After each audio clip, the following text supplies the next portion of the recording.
Medication knowledge में आपका स्वागत है। पिछली वीडियो में हमने जाना मेल और फीमेल इनफर्टिलिटी के बारे में और उन रिस्क फैक्टर्स के बारे में जो महिला व पुरुष दोनों में बांझपन का कारण बन सकते हैं।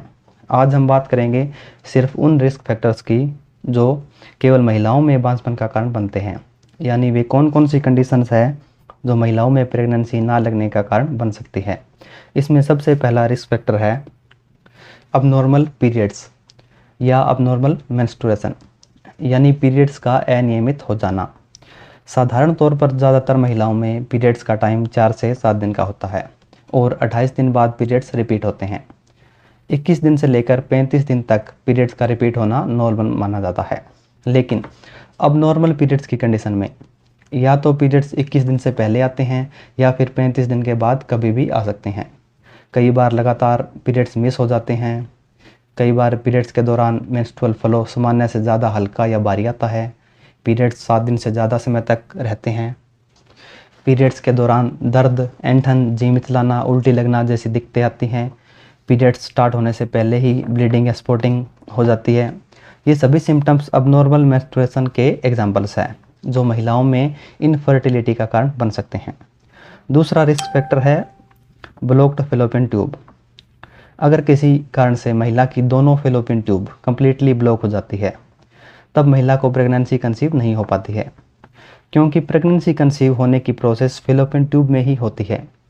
फैलोपियन ट्यूब ब्लॉक होने की कंडीशन में पुरुष के शुक्राणु महिला के अंडे तक नहीं पहुंच पाते और प्रेगनेंसी कंसीव नहीं हो पाती।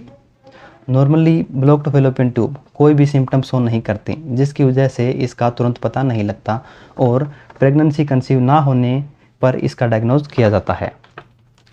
तीसरा रिस्क फैक्टर है पास्ट एक्टोपिक प्रेगनेंसी, यानी महिला को पहले कभी एक्टोपिक प्रेगनेंसी लगी हो तब भी दोबारा प्रेगनेंसी कंसीव नहीं हो पाती।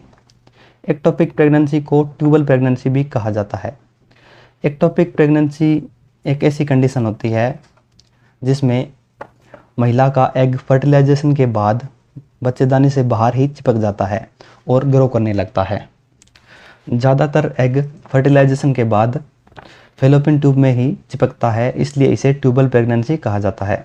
लेकिन फैलोपियन ट्यूब का आकार बच्चे के बढ़ते आकार को सहन नहीं कर सकता, क्योंकि यह बच्चेदानी की तरह सिकुड़ नहीं पाती, जिसकी वजह से इंटरनल ब्लीडिंग भी हो सकती है जो लाइफ थ्रेटनिंग सिचुएशन पैदा कर सकती है।